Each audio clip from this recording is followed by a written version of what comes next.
too many times we want the answers in life to things that we don't often know. So if imagine you're getting to the next stage in your life and you don't really know what it looks like.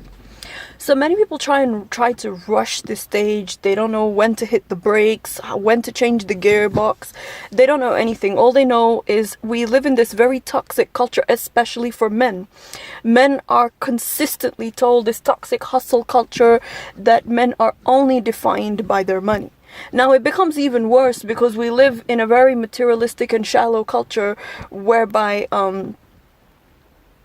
social media has given a rise to a type of woman who does not see a man as a human being and sees him as a bank account. Now, we know that there are a lot of pages, different things, and some of the information that these women are giving is not wrong, because a lot of it does have feminine empowerment in it, and I highly encourage women to go down that road. But just looking at somebody for their bank balance, I mean, it depends what type of woman you are. It depends what your morality is, or if you even have morality.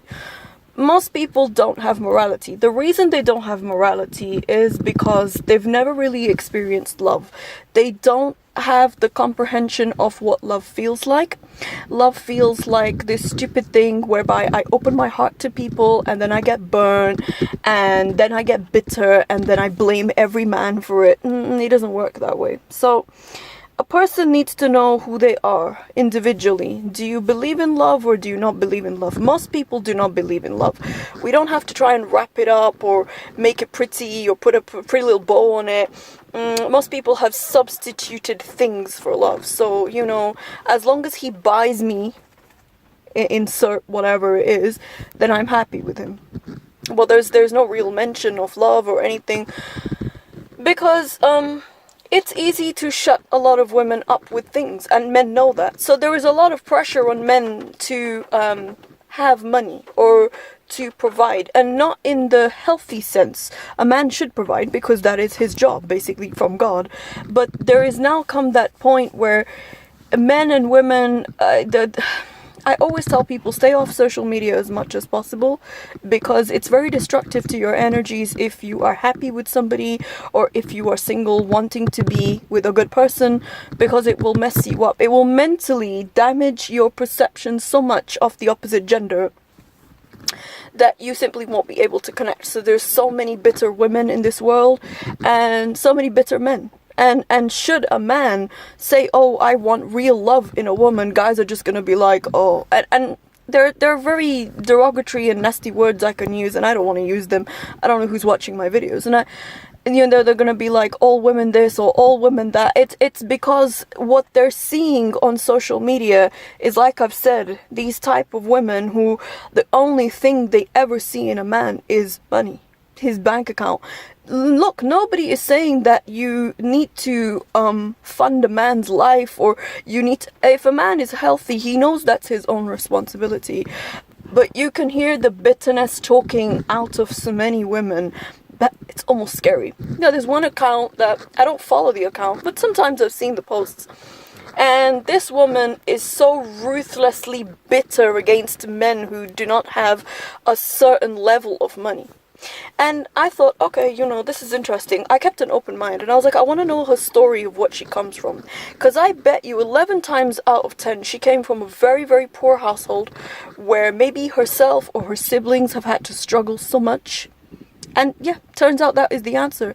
And you know, those scars of poverty or those wounds of poverty are so bad that you never want to repeat them. Of course, if you're a woman with a man.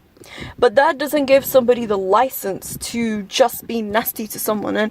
And that's coming, the bitterness is coming from trauma. There is still healthy real love that exists in the world. There are still healthy people. And it comes from your own viewpoint. It comes from how you see the world. And it also comes from cleaning up the mental damage that somebody could have left you with. Perhaps it was an abusive relationship. Perhaps your boundaries were not strong. Perhaps you were taken advantage of. It happens. That's just part of life, you know. But I just really wanted to make this video, and I just want to say that trauma can leave a person very closed off, very bitter, very defensive, and always coming and jumping to stupid conclusions that don't really exist. And one of the number one things about love, I've often said, is that there is this saying, there are like these different perspectives on love, right? And there is this whole energy goes around that, oh, you know, somebody can't love you until you love yourself. And then there is another like vantage point and be like, that's so destructive. Somebody can love you even if you don't love yourself.